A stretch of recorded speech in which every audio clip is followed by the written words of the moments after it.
Good morning. Hey guys, I am in the kitchen trying to find some breakfast. And so therefore, I just took this cold plate out of my... I'm back, y'all. Sorry about that. You know, the aunties, when they call, I got to let them through. Everybody else have to send them the voicemail. Hey, JL King, Stephanie. I'm trying to find something to eat, y'all. And I would have done a regular live stream, but I'm not cooking. I'm going through this fridge trying to find some leftover, and I'm gonna put something in the microwave here, and we're gonna test out a couple of things. As you saw, I had a very, very busy weekend, and so today I feel like the universe is saying, sit down somewhere. Sit down somewhere. That was my aunt. I was supposed to take her to pick up some medicine or something, and so we trying to get that worked out because I need to get some work done on my car, and it's raining, and today's not that day. It's Monday. Stephanie, good morning. So I'm going through the fridge here, trying to find something to eat without cooking, so I can stand here. Yes, I will podcast with a mouthful because I'm starving. I'm hungry, but I was on there sharing, going back and sharing some posts and whatnot, trying to see if I can doctor up this breakfast. I'm going to put some bacon in the oven, and then later on we will probably do a BLT or something like. Oh yeah, I got to get that lettuce out of there. I got to get this food out this fridge. You know me, on Monday and Tuesday, I like to clean out the fridge and then go shopping for some fresh items. But we missed the cooking day, so I'm looking at my peppers over here and trying to make sure everything is still good and going to give us a day. Because on Tuesday, what happens is we clean out the fridge, and we then decide, okay, rather than throwing things out, we want to make sure that we get everything used. Like I'm looking at, I bought some fresh mushroom, and I probably should have used them already. So yeah, look like they getting a little warm for where they're. Let me see. And see, I'm telling you guys, when you are buying fresh from that farm to table, no preservatives in there, especially this organic stuff. You got to buy it, use it. So you can't do like we used to do, where I'm going to put you guys over here on this side, where you go shopping and you throw it all in the freezer and all that. I'm trying to do no cans, no freezers, and I'm looking at this mushroom, this fresh portobello mushroom I bought. I'm like, I need to get that in the pan. And so we're gonna, and you know what? I realized I do have my mother's skill for making a perfect mushroom sauce, which starts with the basic white sauce. I've got some black garlic over here that I need to learn how to use. I'm just using the regular garlic. I can't imagine the heightened sensitivity that's going to come out of tasting a little bit of this black garlic. And of course, this black garlic is supposed to be 14 times more toxic to cancer cells.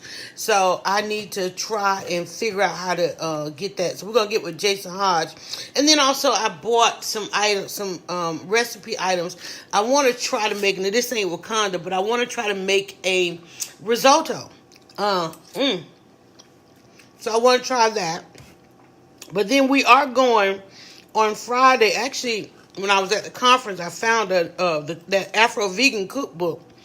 But there was a young lady that was from out of town that also wanted to purchase the one copy that they had. And so since I'm local and I'll be visiting the bookstore, I let her have the book. And so now we have to go over and get another copy, because even though I have a lot of cookbooks around here, but in most of them dealing with, we did one on the slow cooker. Oh yeah, these are leftovers. I'm gonna have to fix me something. This is not gonna hit the spot. But I was out there. I was trying to sum up my thoughts, and all about the weekend and all the events that I went to, all the amazing people that I met, and then those that I was able to see again. And the takeaway, what was the takeaway? My absolute takeaway, and it's so funny, you see it on the screen there, trust black women. And let me go back. Let's dial it back a little bit. In the early stages of YouTube, okay?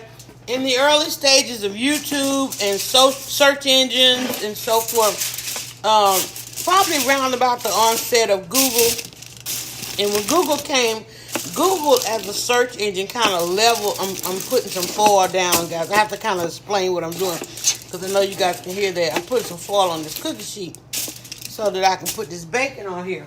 But in the early stages of YouTube, in the other early stages of keywords, I'll put it that way. And if you go to, well, hopefully you subscribe to our YouTube channel, you will see that we've been on YouTube a while.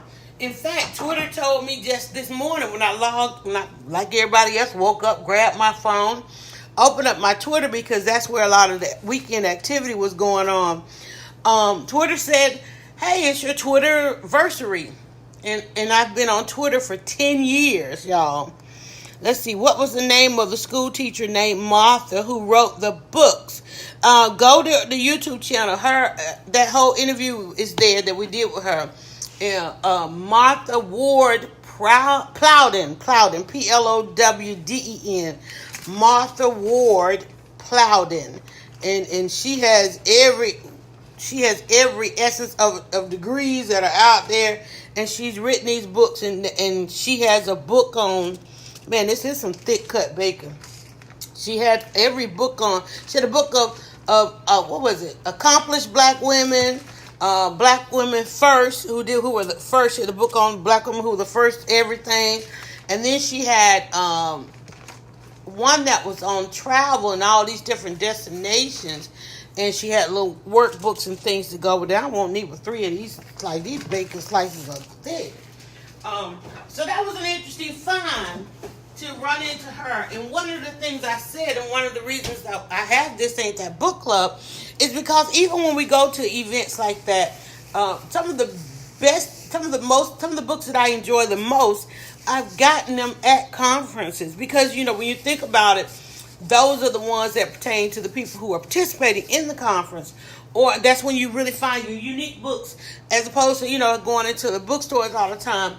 I like to go and check out the authors and illustrators. You usually have a better chance of meeting the author at these different events and things like that. So that's why I was excited to see a vendor book store at Power Rising. And then when I went over to Hosea event, they had I don't know if it was an author, an artist there. And then across the street from there, I'm glad I stopped in because and it's so funny how all this weekend, everything that I did, pretty much everything I heard about this weekend tied into NCNW, National Council of Negro Women. And they were having a Black History. They had a number of events. They had a STEAM event this weekend. And then they had this Black History panel. And I caught, not panel, but a Black History program. I caught the end of it. And got a chance to get to see other women and fellowship. Just the fellowship was amazing. But coming out of that, even with the fellowship, even with the history that all of us, as it was quite a reunion this weekend, even with everything that's going on, even between our families, even between our best friends, there is still this issue about trust Black women. And when I saw the hashtag at Power Rising, and as many times I heard people say it, it's almost like we need to say it to convince ourselves, because it's really the one thing that we don't do. And I was sitting there, and it starts with arriving at the event. It's like a horde of Black women walking into a building. You already know you're going to the same place, but you don't even trust each other to follow each other or to begin to walk together there. That's how I choose my networking events. If I'm going to an event and the people aren't kind walking into the event, I don't expect to get anything out of there. And what I love about Power Rising, the sisterhood was so strong. And it was so funny because when I left, when you are in that kind of environment and you come out of that environment back into the world, I'm walking down the street and I'm just happy, go lucky, smiling and speaking to folk. And then I realized, wait a minute, I ain't even in Wakanda no more. I am not in Wakanda anymore. People looking at me like, what the? So then I had to, and I said, you know what? No, I am not. I'm not going to push it down. Jennifer Lewis. We got to stop pushing it down, y'all. Let it rise. Oh, wait a minute. Did I just do that? Okay. We got to stop pushing it down. There's so much, and this is probably why I'm supposed to come on. You know, we always find our topic. There's so much about our lives and our days that we have to push down, you know. And then I woke up this morning and I said, well, you know, today's going to be one of those days I need to spend some time reflecting. I've got all this content on my phone. I pushed a lot of stuff to the cloud. I've got to get this YouTube channel going. Lord knows I need to work on the website. And I'm like, well, you know what? I need to stop for a minute because I don't want to just rush it out there. I want to make sure that I put it out there that people can then take from it and use it and do what's supposed to happen with it. You know what? And I haven't invited anybody on here, so let me invite some people in. Hopefully I'm not infringing on anybody else's time as I sit here trying to figure out some breakfast. And this is going to be a cornucopia of a breakfast for me. But starting with us, we're asking everybody to trust us, to hear us. Everybody wants to say me 2 times up and all of that. When in essence, we really don't trust ourselves. We don't trust ourselves, so therefore we cannot trust black women, because if we don't trust ourselves and black women look like us, we can't trust them. And I know there was, after I left that event, no, at the end of that event, I remember sitting down and I remember the wall between the person sitting next to me. And I'm like, okay, I wonder if she and I are going to break down this wall by the end of this event. Where did you get your bacon? I got that at Publix. I just got some bacon at Publix. And let me tell you, I went to the farmer's market one time. In fact, I went to that huge farmer's market out there on Beautiful Highway. And I got some bacon one time. And I figured this was going to be the best bacon ever. But it wasn't even smoked. So when I cooked it, it had no taste of bacon. So really, bacon don't taste like bacon. Bacon is something that's added to the bacon. The flavor that we love, that's in the smoking of the bacon. You can't just go buy bacon. You can't just go get, you know, we were all just dumbfounded when we cooked that bacon and it didn't taste like bacon because it had not been smoked. But I got it from, I just ordered that. That's bacon from Publix, and it was in the one of the videos. You know, everything I do is public, but it was in the video. It was actually, they had it 2 for 1. So I'm sitting there. And I sit at this table, you know, and they at the lunch and the breakfasts, brunches, and all that. It was kind of, seating was kind of, you know, just go in and get a seat. And so as I sat at the table, I don't know if I sat first or she sat first. And so I sat and I started to engage in conversation, asking everybody, you know, where you from, you know, da. And of course she had this wall, and you know, she kind of put that shoulder up, you know, and I'm like, now, I don't want to sit here and eat my brunch with this wall between us. We got to figure out how we're going to break down this wall. So I'm trying to figure out how we're going to break down this wall. What is it that, what's her thing? Cause she was obviously writing, and I said, oh my God, I'm watching her take these notes. And I said, oh, you're a note taker, you know? Yeah, I take notes. I'm like, okay. You know, so I'm thinking, I'm like, we got to break down this wall. I don't know that we totally broke down the wall. It was a very different, and that might have been the universe trying to prepare me that I was getting ready to leave this euphoria and go back into these enclaves that we live in. Good morning, Tati. And so I think we ended up breaking down the wall, maybe something connected on some message throughout the thing, but we did not leave there connecting, you know, and it just what it was. At some point, I went on and moved to some other part of the room, doing what I do, catching video and all, and you saw all the epic moments that happened. But that wall was there, and luckily when I went on to the next event, again, which was a brunch, after I had brunch there, I sat down, and the person sitting right next to me was like, "Hey, you're Dryer Buzz, you're Yolanda," and we took selfies, and and this, that, and the other, and so it was embraced again. But trust black women. When I saw the hashtag, I'm like, okay, that's got to be a real takeaway, because we really don't. If we were to be honest about this thing, we really don't trust each other. I know, right? We really don't trust each other. So we have to stop. And first and foremost, I'm a Scorpio. Trust ain't our thing. It just ain't our thing. We don't trust anybody. So I have to call upon the fact that I was born the first day of Scorpio, hoping that I have a little bit of Libra in me, because they trust everybody. Okay, so I know that when I instantly meet somebody, trust is not the first thing that bacon is so thick it's gonna cook fast. I gotta keep an eye on it, guys. I know that trust is not the first. It just ain't one of my points. But the funny thing about it is something I'm always concerned about, because I think that we should trust. I always talk about your team. You should be able to trust everyone. You trust everyone around me. But I know that it is not something that I lead with, so I have to be real cognizant of it, and making sure going into situations I have to check my trust factors, right? And making sure that I'm open to it, And I know what the triggers are. I know what the triggers are for me not to trust. And so you have to identify that. It's just like if you had an illness and you knew you had to have medications and you needed to have your dosage right and take it. So I know what my triggers are to make me shut down and put up the walls and get away from the trust and things like that. And I wonder, and I'm looking around my kitchen, I got 3 red cups, and I'm like, and I know they all mine, because I'm like, I come in and sit them down, and I need to make me some fresh lemonade. I just thought about that too. Since I'm not live video, I need to make some fresh lemonade.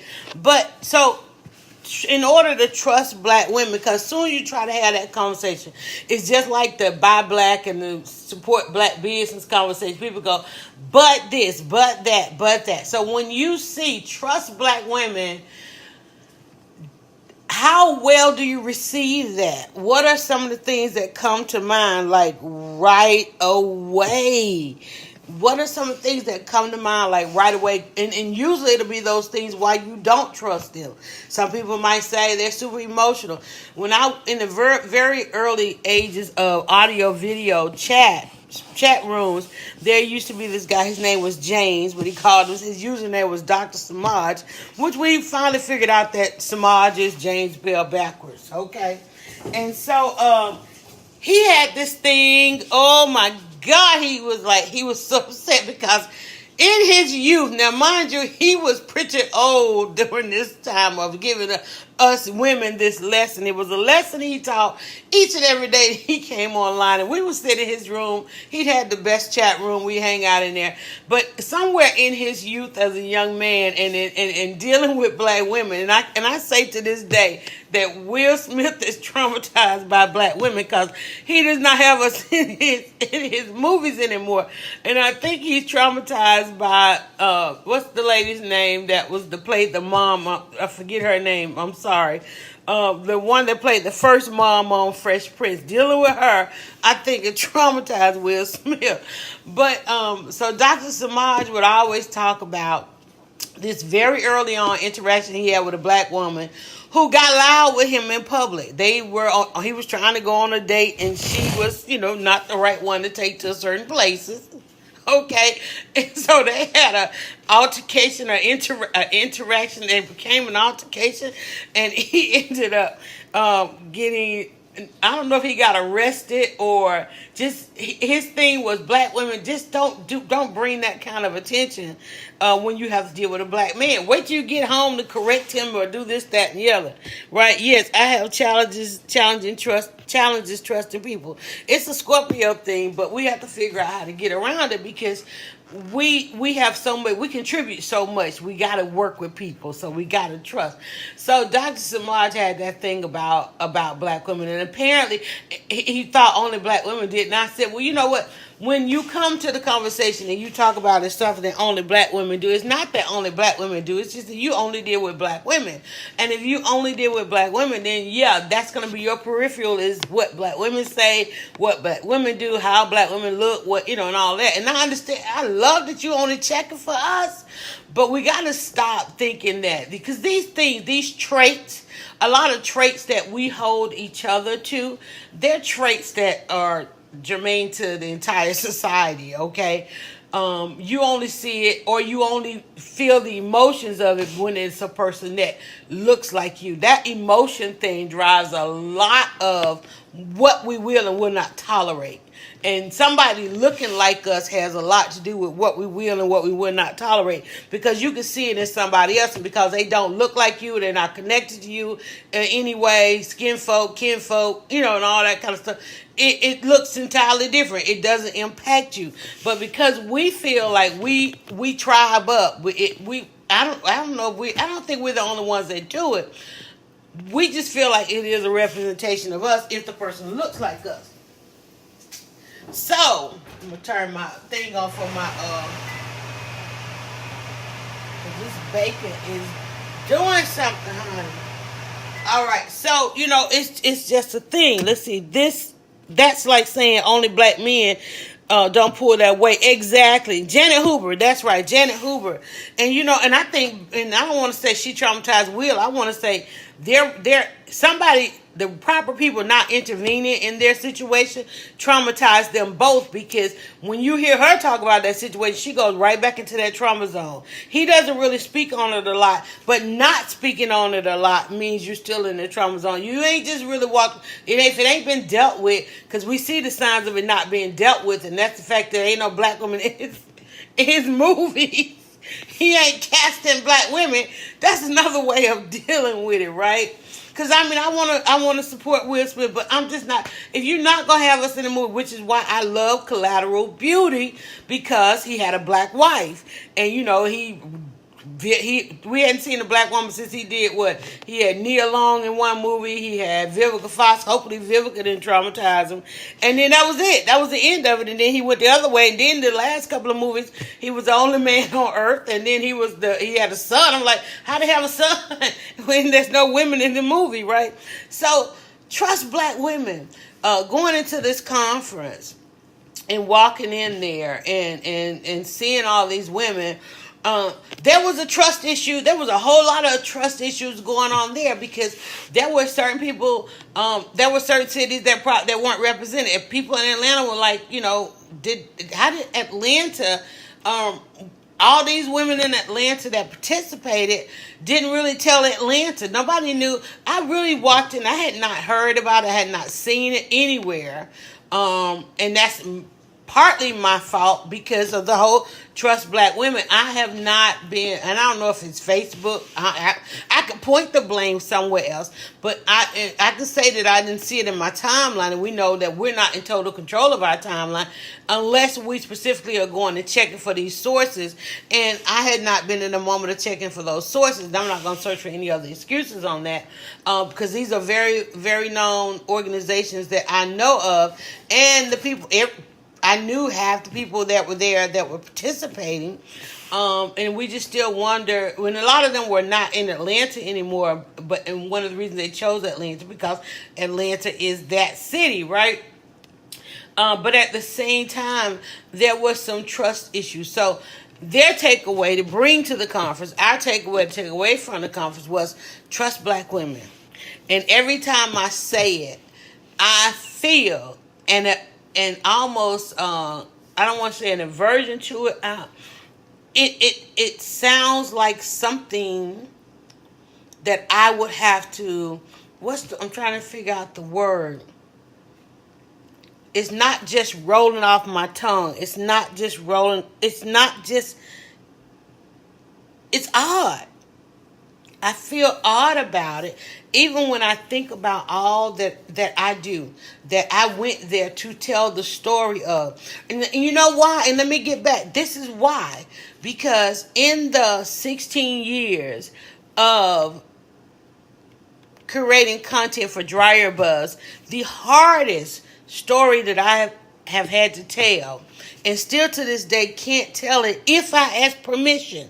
If I ask permission to tell the stories that I tell at Dryer Buzz, they would never get told.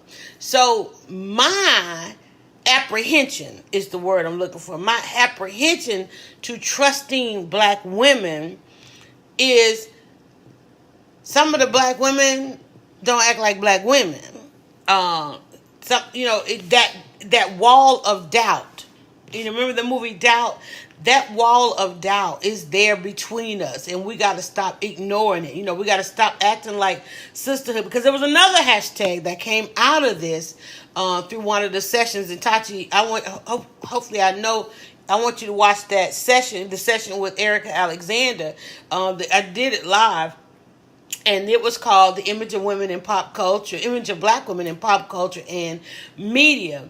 And in that session, one of the young ladies asked the question about hazing. She feels like, that black women are hazing her going into these various environments. And so I came out of that with the hashtag Black Hazing Black Women. No, wait a minute. Black Girl Hazing. Hold on, let me grab my bacon, y'all. I'm gonna take it out and let it finish cooking on the stove here while we continue this conversation. I'm gonna have me a bacon egg. I guess a little bacon egg cheese. Because on the other side of trust black women is black girl hazing. You always gotta have an opposite, because you gotta balance it out. Because if you're not at a point of trusting black women, you got to be out there black girl hazing. I'm gonna talk about that. I heard about the Power Rising Conference on the Sister-in-Law show, but they had ended the registration. And when did you hear that? Was it recently? Because I forget that they were still on. Because and that's another thing, like I said, I haven't checked my regular sources lately, and that's why I didn't know. And but you know what? And what I did was I went back to my email and I did a search in my email, and there it was from my NCNW newsletter. So from there, I was like, okay. So I had missed it. It looked like I had something in there for a couple of months, right? And guys, I'm hoping we're good on time here. I haven't, I'm grabbing me a little bit of lemonade here while I'm talking to you guys. So I saw it. I saw it in my email. My girlfriend called me because she was down there volunteering. And she wanted to see where I was and what I was up to for the weekend. I'm like, well, where are you? And she said she was at the conference. And I was like, what conference? And then she told me about it. And then I ended up calling one of my PR connections. She was like, oh, yeah, sure, come on down. And so therefore, I, ended up getting media access and was able to go on down and check it out, because they did close registration, and they had pretty much done everything. But then again, okay, so trust black women. Let me see. Gotta watch that. Erica Alexander yes, and she talked about the Afrofuturism, thing. We gotta really talk about that, because there's so much coming after this Wakanda Black Panther. Because I think what's going to happen with that, Tachi, I think the Marvel Comics people are going to go their direction on to their next thing, because and what's going to happen is people are going to want to go see more Black Panther, and then they're going to realize, oh, Black Panther is part of this whole big old circuit over here, and then they're going to get lost. What has ventured off? We had a fork in the road of Black Panther's got to go this way. Wakanda's got to go. Black Panther's going over here to the left or to the right, and Wakanda's going to the left. So we got to make sure that those that are in search of Wakanda, because when Black Panther get back over there with the rest of the crew, everybody's going to get lost, because then they're going to be like, wait a minute, how you going to give us this euphoria over here, and then we got to go back over here to the mainstream, So I think, and that's why you hear people grasping on that Wakanda. We got to watch who's grasping on the Wakanda, because that Afrofuturism, and there was NPR did an interview, I think probably a couple of months ago, and they were talking about Afrofuturism, and it was in a room with all these ethnicities, and everybody really was into this Afrofuturism who weren't black. The black people, I'm like me. I'm like, I don't, you know, and I go to, just like you, I go to all these different things and covering them. But when I go there, I look for the aspect of which I'm going to do my story on, and that's it. But I hear it and I see it. And I try to support when I see, you know, when I go to the mainstream stuff and I see some African American or Afro this and Afro that, and then I, you know, remember it. So when they started talking about it, the guy that was an Asian and probably an Egyptian, I'm gonna call him Egyptian because I wasn't sure exactly what it was, an Asian and an Egyptian. Ooh, I like how I said that. They went off into this Afrofuturism. But then when you talk about, when somebody really explains about the very simple definition of Afrofuturism is, how do you see black people in the future? It's like, that's like looking at Trust Black Women, and one of the reasons it jumped off is because nobody truly really saw black people in the future, except for, you know, like, okay, those of us that used to love Star Trek, we knew, oh, it's some black people up in there, and it's some aliens up in there. You know, we really couldn't wait to meet the aliens because we knew that's who we really gonna connect with. What's taking them so long? Robin Thede did a whole segment on her show too. I've been trying to watch her. I don't know when she comes on because I watch a lot of it on demand. So I try to watch for her episodes on demand. Now, Robin Thede to me, talk about Trust Black Women. I don't trust her yet. And you know why I don't trust her? Let me tell you why I don't trust her. I saw her on, she was on somebody else's show, talking about the fact that she's going to have this show. You know me, I am all about a black woman having a monologue, right? I love it. But to me, and I don't know if television is doing this look that she has, because she looks and acts to me like a black Kathy Griffin. And I know in order to pitch, in fact, I'm going to be getting some information here about what networks are looking for right now. And because we're watching what networks are looking for, what networks were looking for pre-Wakanda, and what networks are looking for post-Wakanda. Because networks, we're hearing that they were so afraid of Black Lives Matter content, or content that was leading in that direction. But they may embrace this Wakanda thing to the other extreme. We want to make sure that there is a balance.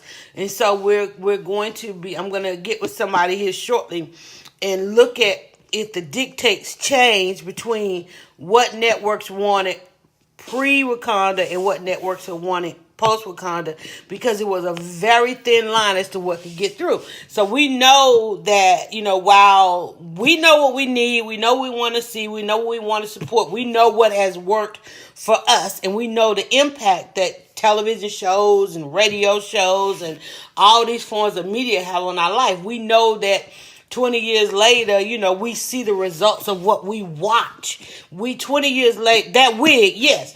20 years later, you cannot deny it. Look at how many families we have today where there is not only one professional in the house, but two professionals in the house.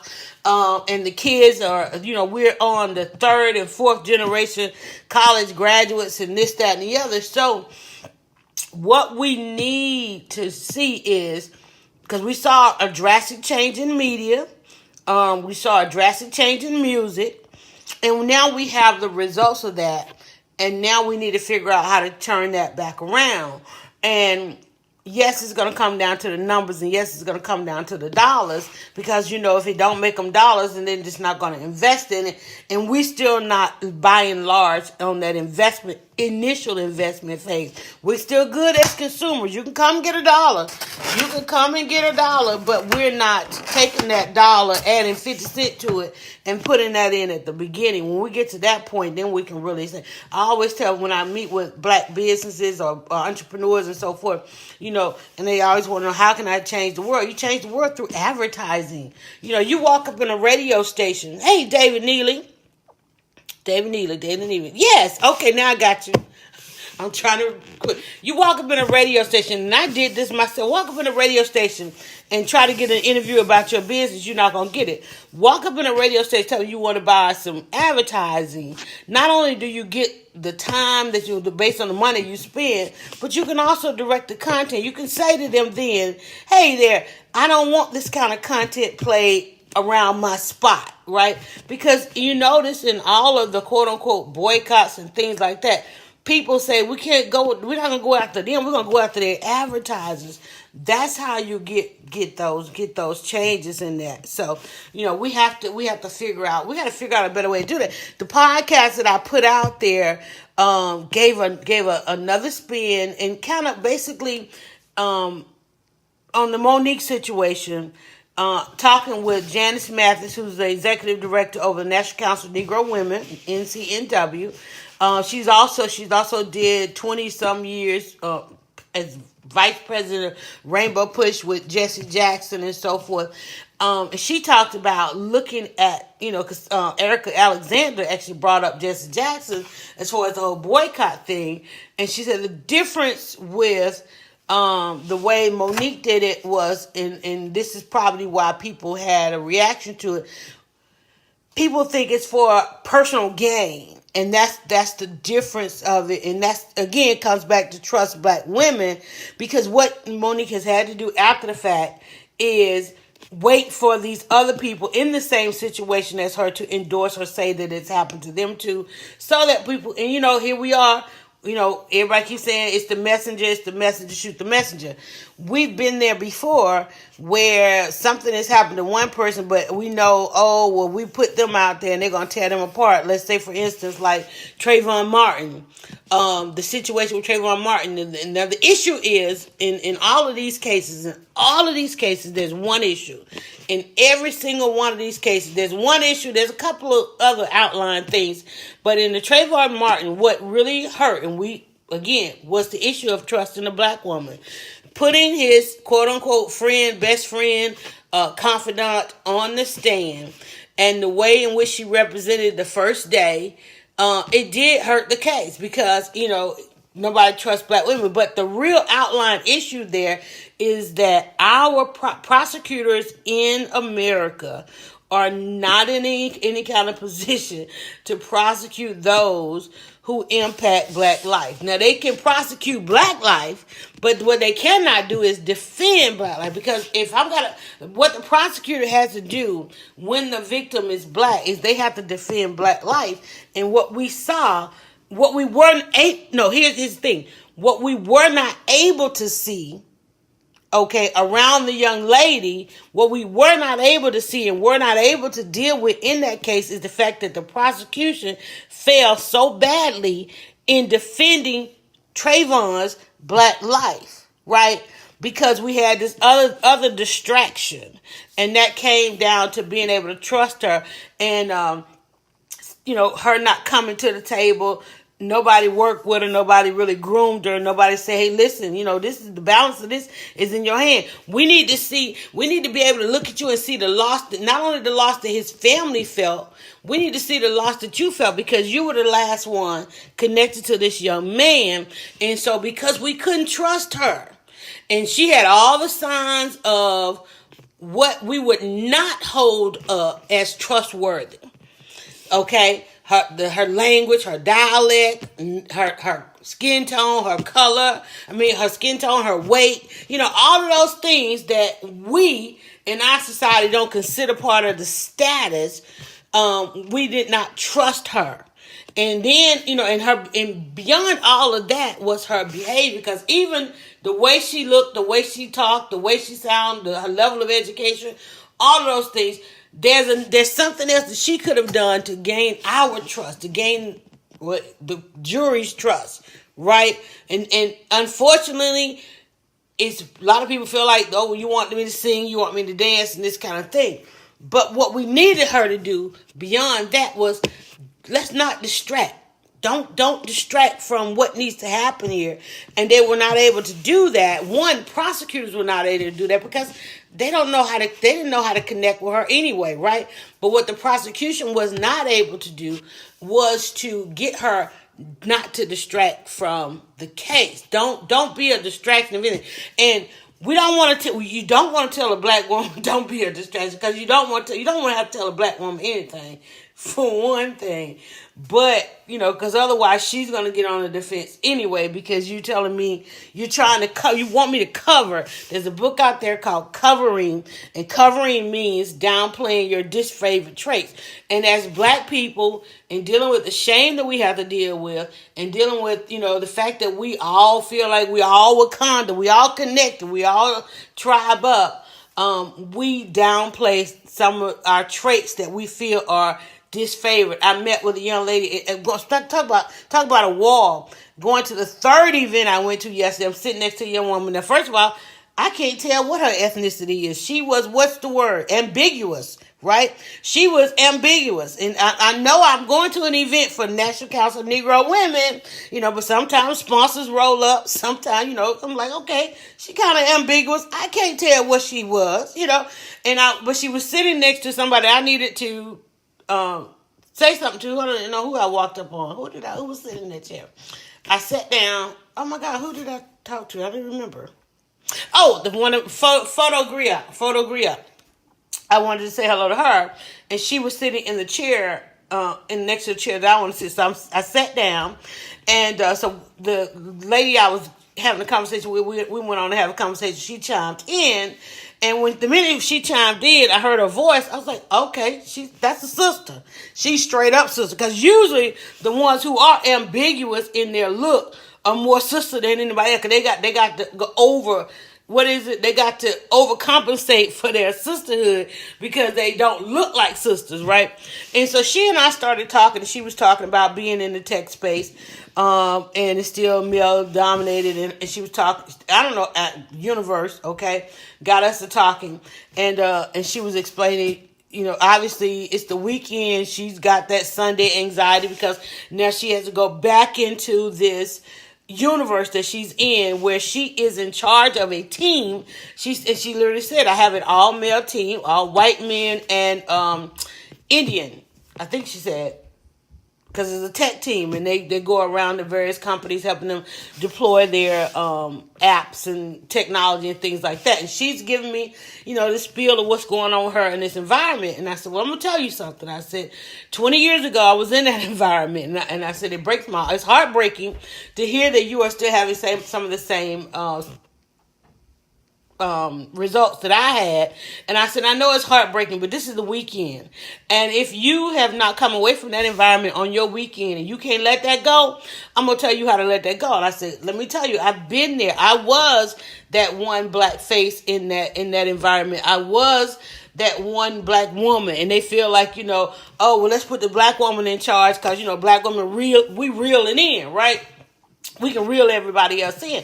And she was talking about, how when the men come to talk to her and whatever, and, they want to stand over her shoulder. I said, well, first of all, something you do as a woman in a male-dominant environment is you go toe-to-toe, eye-to-eye.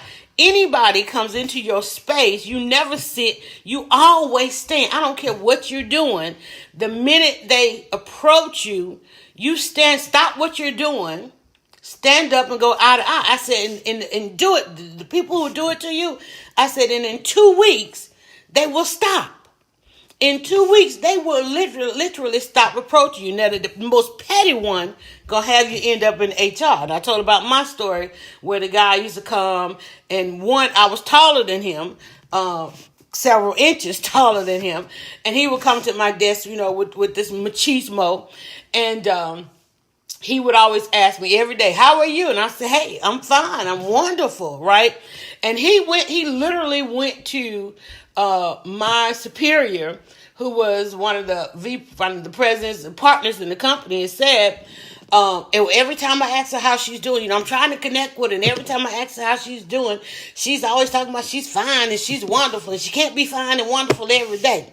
And I literally get called in, well, he's trying to connect, and and he said every time you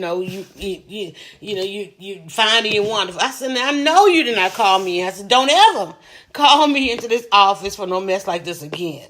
Okay, you're just not going to impede on progress, and I just could not believe it. And I gave him the ride for calling me in there. He ended up calling the guy back in and gave him the ride. I said, now, let me tell you how you did with it, because I was just that person, which is why I'm not in corporate America now. I said, let me tell you what you tell him. Let me tell you how you deal with this situation, because I know you got to go back and tell him you met with me, right? Let me tell y'all how y'all did. First of all, y'all leave me the hell alone. Let me come in here and do my job. Okay, it's not a family. I'm not part of the family. I'm the only black female that comes past a certain area, this, that, and the other. Let me just come in here and do my job. Don't tell him, don't worry about how I'm doing, because he's not even here to even, if I came in, I said, one thing I do is I leave all my problems at the door. Okay, yeah, I got problems just like everybody else. I ain't trying to bring them up here to my desk, to the break room, or none of that. I just want to come in and do my job. And if that's not the order of the day, then this ain't the place for me, right? And so I let her know all that. And I said, first of all, I work with a bunch of men who would listen to Neil Boortz on their way in. And Neil Boortz had, corrupted their mind. So therefore, I then had to listen to Neil Boortz on the way in so I can combat the imagery.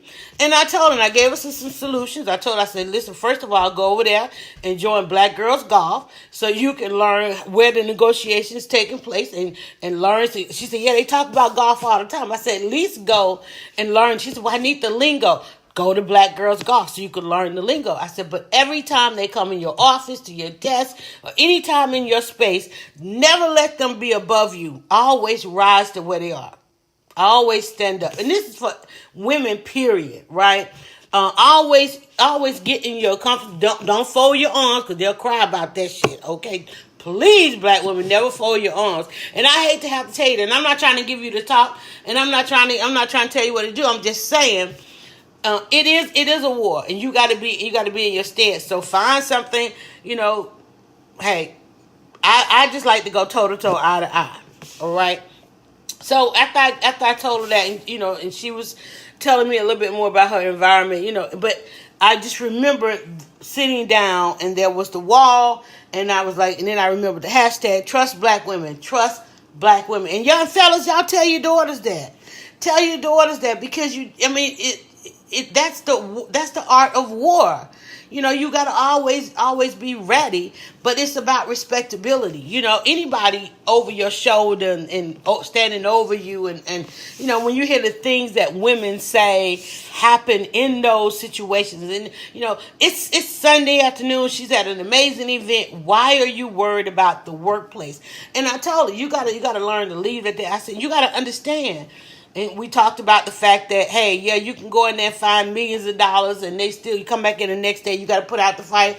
And, they look at you like, who are you to have the gall to have these thoughts to be? They look at you like, who are you to have the gall to be this brilliant? But I let her know, hey, listen, that's your job. That's your money. That's your job. That's your money. Until you get ready to replace that money, go in there and do your job. But leave it there.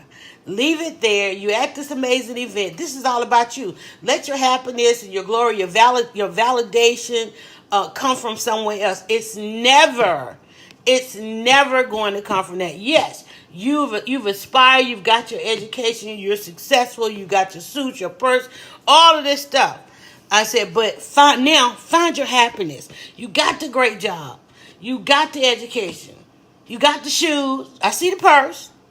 Okay, but you sitting here with all of this, and we all up in here I don't come in here trying to meet up with some folk, and here I am playing therapist. Let's go over here look at this art, and let's have a good time, because this is where it is. We got to love on each other. We got to trust black women. We got to love on each other, and we got to stop trying to force these other systems to value us. Just get the money. Get the money, just like Bloomberg told Oprah. She kept trying to go and save this and save that. He told her, go get your money first, and then go and do the charitable. Otherwise, it's going to kill you. Otherwise, you're going to be miserable. You're going to be broke. You're going to be tired. And that's just not how it is. And the reason you end up in all those different places, everybody, the reason we as black women end up in all these other different places looking for love, looking for validation, looking for equality, is because we can't get it with each other. So it comes back to us running off to these conferences, we spend billions of dollars over the spring, and it's from now. What is this? It ain't even April yet. These conferences are coming early and early. It's February. Conferences usually don't start till March and April, so they got to. I hate that our sisters have to go through this craziness. But David, it's not even just the sisters; it's the brothers too. Because we get up in there, we have to deal with each other on such a level. We have to put on that mask. You know, I mean, think about Black Panther. I don't know. He was in and out of his mask.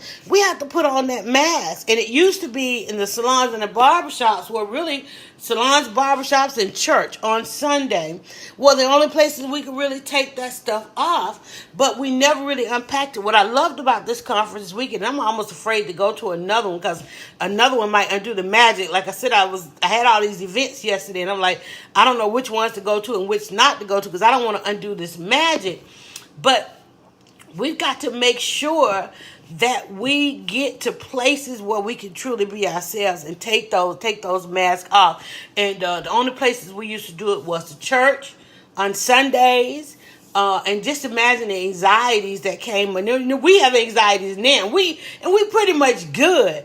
But think about it. I don't know how early. I know when I was in the workplace, half my Sunday was dealing with the anxiety of going back to work. And then on top of that, add to that blended families. I mean, there's so many things.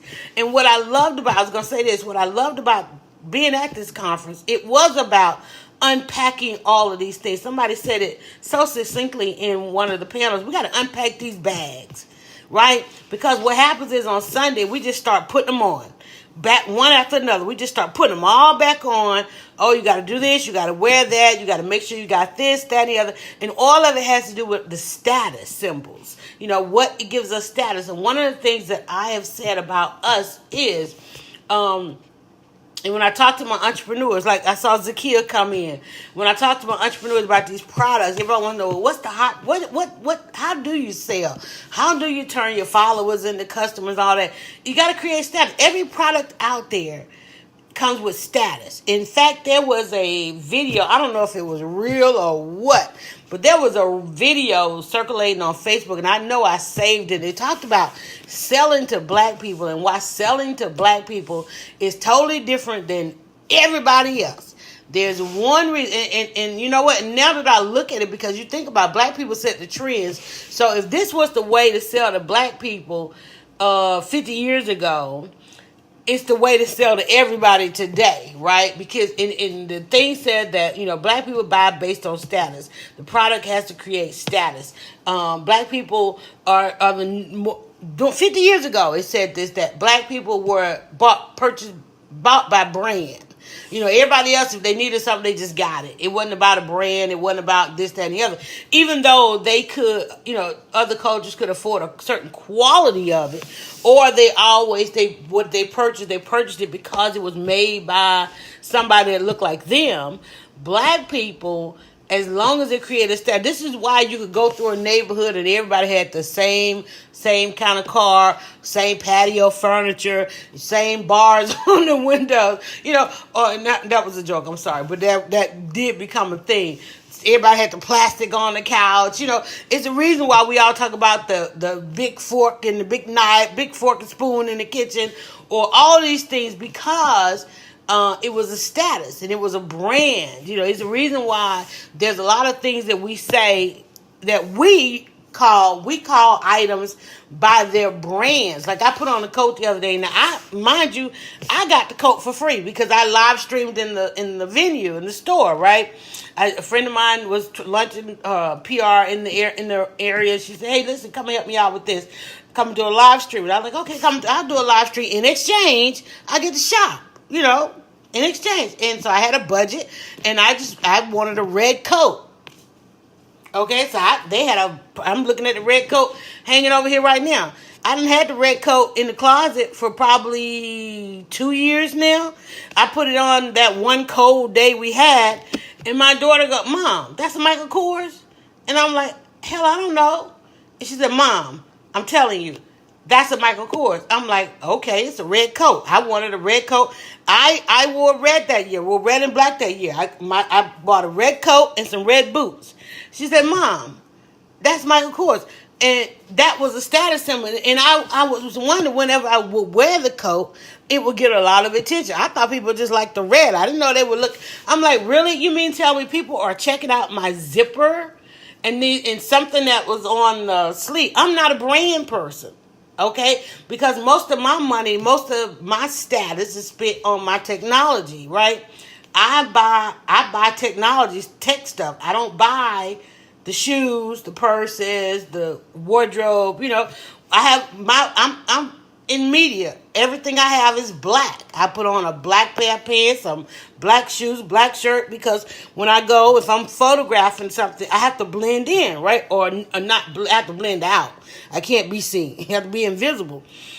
But when I wear that jacket, because it has a tailor. Well, one now I know it. I was like, I can wonder why I was so tailored. It's the Michael Kors, but it would get a lot of attention because we buy by the status. We need. And I'm gonna get ready to get out of here and go ahead and finish my breakfast. And yep, right at an hour. Good. We got 5 minutes. Let me read some of these comments. David Neely, guys, follow him up on Periscope, right? You're right. Have to put on the mask every day of the week. Hopefully not every day of the week. Take it off at some point.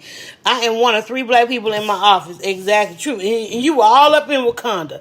All up in Wakanda. I'm telling you. So one of the things is what has to become a status symbol. Being a black woman has become a status just for that. Not black woman with the natural hair, black woman with the hips, the curves, black woman this shade, that hue.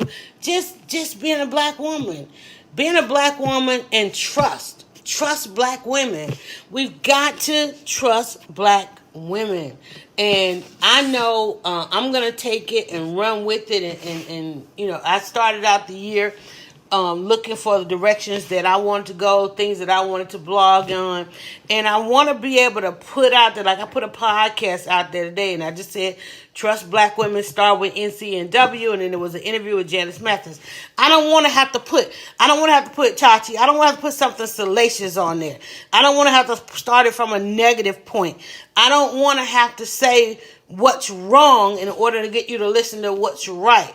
I don't want to have to be bitter. I don't want to have to be mean. I don't want to, there was a mean girl, and you guys could probably guess who it was. I don't even know. She's not an actress. She was on a talk show, and she was at the conference this weekend, and she's such a mean girl, y'all. Such a mean girl. It's bad, it's bad.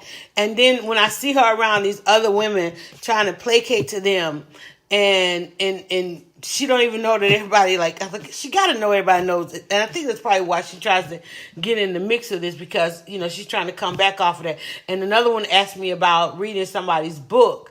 And I said, well, we tried to choose the book on the selection, but it always gets voted down. And they say it's because she's a mean girl. It's like, she's a mean girl. So, the mean girls, we got to, and one of those mean girls, we talked to some other celebrities and look, why don't y'all just talk to her? Because, she kind of wilding out on Twitter, and she could be better than that. Cicely Tyson was in the building, and of course you all know because I share every essence of Cicely Tyson. Cicely Tyson was in the building. I asked my dad last night. I said, Dad, from Cicely Tyson, who else? Who else? And he was like, he said, how old is she? I said, she was 93. And he said, hey, that she might be. And all of the actresses that we have out there now, and hey, y'all take good morning, and all of the actresses, and I don't want to start a whole nother topic, I'm trying to wrap this up. And all of the actresses, I remember we can go quickly to Diane Carroll, right? But if you remember, when Kerry Washington first got scandal, they tried to say that was the bookends. Diane Carroll and Kerry Washington were the bookend with this gap in the middle. And I had a problem with that because I was like, well, what about Jada Pinkett? As far as television, we're talking about black women on television shows having their own, and Kerry it wasn't even her own show. Jada and they kept throwing out Jada because Jada wasn't on a major network. But when you think about what Jada did for her show and creating the show and being on the producer level and this, that, and the other on the show, and Kerry Washington just being kind of an employee of a show that became a movement, which they essentially ended up destroying that whole storyline for us. You know, she had one season, maybe 1.5 season of being a very powerful black woman. And then we couldn't trust her no more. I'm like, once she went in the closet with the president, I was like, I can't trust her. I can't. Don't get mad because I can't trust her. Because, and people are getting mad because, no, we want better for her. Don't bring me out here telling me this is a show about a empowered black woman, and then she's up in the closet with the president who's married. Oh, but his wife don't care. No, and I probably should not have been okay with the little hidden subtraction. But I looked at it as, they had something going on back in the day. It's still there. Now they both, he's president, she professional, she handling things or whatever, And then we were saying, well, damn, I know it's a black woman show, but why she the only black woman on the show? Then they gave her a mother, and damn, if she wasn't crazy, how I am about that. Failed matriarch, and then we kept trying to demand this. Nobody would even allow us to demand greater. In fact, Viola Davis came out and went on tablets and talking about, well, must the black actress always be noble? Well, if she wants us to trust her, it's like, now, well, hold up, Viola, because you out there now trying over there with the, everybody like, well, I'm going to support Viola because she's saying it different from Monique, because Monique saying it this way and that way. And I'm like, that's black girl hazing, y'all. It's not just about one. But I understand we got to have one that we can trust. We got to find that one which is like Rosa Parks. All them black women were getting arrested on them buses. And it's like, well, people would trust Rosa. Okay, so let's use Rosa. Okay, fine. And then, because, this is that conversation they come to us with, fellas. Well, let's just let this one through, and then it's going to benefit everyone. That tide raises all boats. Not if you in a dinghy. Because it's going to raise your boat. You in a dinghy next to a yacht. When that yacht take off, your dinghy going to have a whole lot of problems.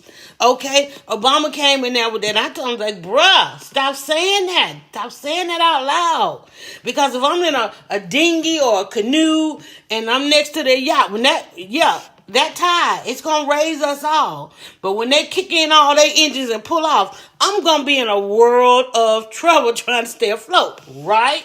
Okay, so when we talk about getting the tide, level the boats. Put us in the same boats. And I'm not saying bring them out of a yacht, but make sure I got the same resources. And if I choose not to put all my resources into a yacht, but I choose to elevate my dinghy, and I'm trying to think of another word, my lifeboat, okay? If I choose to elevate, how I choose to elevate it, at least let me have the opportunity to do that. That doesn't mean take me out my creek, because over here in my little creek, me and my canoe, we good. I'm good going up and down my canoe. Just don't take all the resources from around my creek. Don't take me in my canoe and place me over here in the ocean, because the ocean ain't for the canoe. I ain't trying to be all up in the ocean next to the yachts. Just don't remove all the resources from the natural resources from where my river runs through. That's what I'm saying. And what's happening in Atlanta, and I'm going to get on this one, we're getting ready to do real gubernatorial candidates of Georgia, just like we did real mayoral candidates of Atlanta. We need to pay real particular attention to this stuff, y'all, because affordability. Those that have been elected in this last election, those that want to get elected in this midterm, they're coming with this conversation about affordability. And affordability does not mean just place a line of poverty, leave some poor in the midst of the gentrification. It means give them the same resources. Just like you just came and gave them an extra $100,000 to rehab their house. Give me a line of credit so that I can take care of mine. Because you done took all the resources out. Nobody wants to loan. So you got a house over here where they done just made it a McMansion. And then you got a person over here that can't even afford to pay their taxes. They can't afford to pay their taxes. They can't go down there and get a line of credit so they can have the same curb appeal. And so now you just got poverty living with the rich. Okay, well, the store the stores coming into the neighborhood is also based on that income, and you got this income. You still can't. All it's nice still to be able to still be in there, but I can't shop there because the stores are based on their income. So what you got to do is to make sure that I have the same resources. It's all about affordability. It's all about the resources. Did I have the same resources? They can come back into my community, but did they went somewhere else and got all the resources. Okay, the education, the healthy food, right? The medical services, and they want to come back over here and live, and then they're going to bring all it over there, but based on affordability, I still can't afford it. So your affordability means, okay, you're just going to make sure my tax, you're going to grandfather in my taxes, but yet I still cannot participate in what used to be my neighborhood because I did not have those resources that I can then go shop at the store that dictates the income of the neighborhood be $100,000, $300,000. You got a house next to a $30,000 house. It's cost $500,000. Why are we even doing this? I mean, really? This house over here is $18,000. This one over here is $500,000. Next door. I'm telling you, so we got to really make sure that they understand what affordability means and where do you intersect affordability and what those who can want to be able to afford it. It's like I don't understand why people don't understand the level playing field. But in order to understand any of this, you got to do what? You got to trust black women. I'm telling y'all, we got to trust black women. Black women got to trust black women.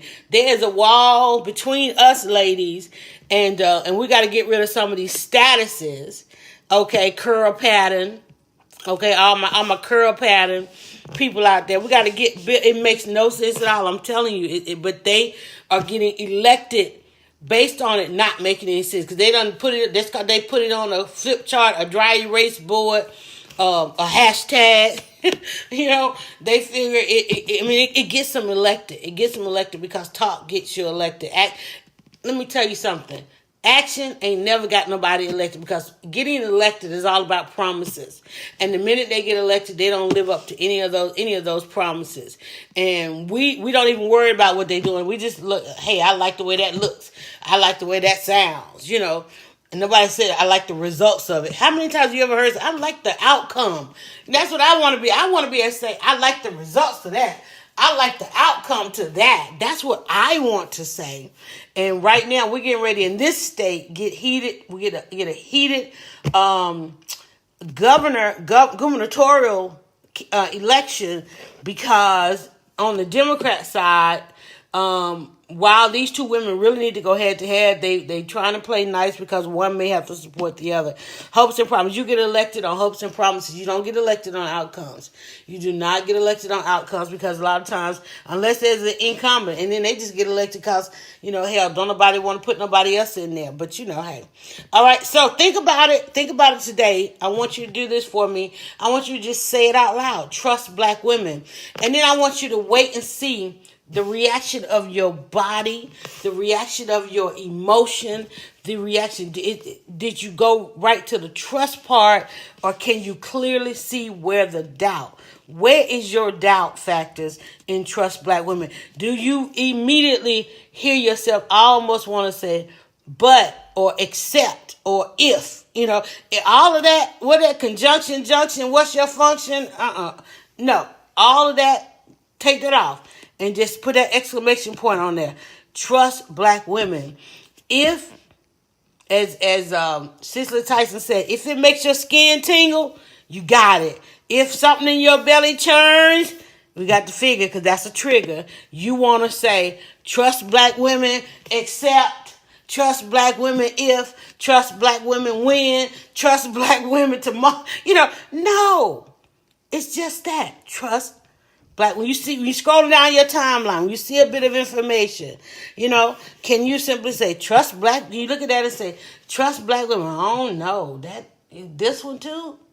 Right? We gotta say that. This one, we got this one too. That one too. Yeah, let's trust her too. Right? But yeah, if she got some triggers, we can talk about her triggers. Okay, if we're gonna fix them, but you got to trust. And Dalai Lama, says, hey, if an apology has to come out of it, let them apologize, but don't let them do you wrong again. So, hopefully we can just say, hey, listen, trust black women. On that note, guys, I'm going to get ready to get out of here and go and fix my toast and go watch my, as a matter of fact, a friend of mine is supposed to be on television, so I got to go catch that show. And I like this. I love the podcast. Thank God I upgraded my phone, Tati. Thank God. I know I've been having troubles with this iPhone 10. You cannot have anything open. You certainly can't have it plugged up, and it will work good with this Facebook. It's still a little warm. But that cloud, oh my God, if y'all are out there trying to, become broadcasters on these phones, you got to have that cloud. Because all of those videos, all those live streams and things I did this weekend, I did that with my phone. And I have all of that information saved. I'm going to go, how do I get the newsletter? The National Council of Negro Women newsletter. If you go to their website, you can subscribe. And then also they have a newsletter for Power Rising. The conference I went to was called Power Rising. They did announce that from here, there are going to be a succession of webinars and other initiatives, maybe breakout. Oh, let me tell you this. Black Women's Roundtable was part of the, what do they call it? Inaugural committee or partners, early partner. Great stream drive. Thank you so much, David. Black Women's Roundtable is another one. Trust Black Women. Trust Black Women. Black Women's Roundtable, they have their convention coming up. And remember, I said this is the beginning. These things are going to go on all the way through Tachi? October. So I myself, and I haven't been able to travel for the past couple of years, but I usually choose, I definitely try to cover everything local. I try to pick a couple of them regional, and then I might pick one, all the way on the other side of the coast. Girlfriend of mine did one internationally last year. I might even do one internationally this year. And listen, this is why you got to vote, because y'all, if you got student loans out there, they talking about, this government trying to get their money. And if you got a student, if you are in arrears on your student loans, which I am not, but I got to go back and get some more education. So I'm watching this thing, because what they want to do now is they're trying to hold up your professional licensings, your driver's licenses, and then they really want to try to start impacting these passports, because right now, it's not a lot, there's not anything really tied to our passports, but they realize that, Americans are getting up out of here. And so they are looking to figure out ways to get, because, in this society, there's only one true debt now in America. Because ain't nobody, the number of people buying homes and going into debt in this gig economy and the convenience economy that we're in. People aren't taking on massive amount of debts. One, because they already have one, that's education. And only in America do you end up with such debt from education. So the government's trying to figure out how to get their money back. And so they're looking at ways to this. So check these candidates, because a lot of this legislation ain't written by no computer. Legislation is written by people who are your representatives that are under these gold domes. My representative here in Georgia could be impacting your life there, because they're on a committee that impacts your daily life. Your representative could be impacting my daily life, because they're on a committee that impedes my livelihood. So you have to, I got to know who Yate voting for. I got to know who David voting. David, ain't you down? David down there in Florida. Aren't you in Florida? David and Tachi down there in Florida. So what if their representatives were over the committee? I'm concerned about transportation. I'm concerned about affordability. I'm concerned about taxes. What if their representatives are leading those committees in Washington, or part of this caucus and that kind of thing? See, we got to go. It goes so well beyond voting, guys. It goes so well beyond voting. We got to talk with our friends. Like, how you vote? And in all of it, again, the last thing we got to really work on is trust Black women. Okay. On that note, hello there, Floridians. All right, guys, I'm going to jump off and go have some breakfast. And there go my battery warning. So let me do that before I lose this podcast, so that I can take it and put it on everything else. All right. Y'all have a great day. And again, just say it out loud. Trust Black women. If you find that you want to say if, when, but, or, you're doing it wrong. Just simply give them your trust. If you feel a trigger, figure out what's pulling that trigger. You might, hey, you might just have to get rid of that person, find another black woman and trust. But trust black women. Hashtag trust black women. This is Yolanda. You just got the buzz with Dryer Buzz. Now, we said now how you doing, but oh, not how you doing, but how you voting. Oh, one thing I said this weekend was, don't harm me, but warn me. Okay, that was enough. So much came out of this weekend, and I'll be sharing more video and things like that, and photos and all of that as I get some of this stuff off my phone and out the cloud and go back and look over it. But go out there. I shared a Monday motivation, that moment with BB Winans and Cicely Tyson. Y'all, I could literally see Cicely Tyson's tears hitting the floor. I mean, that was a spiritual moment. I tell you, I cried like a baby all through filming that, and I was like, I'm just messing up my shot. But I mean, I could literally see her tears falling.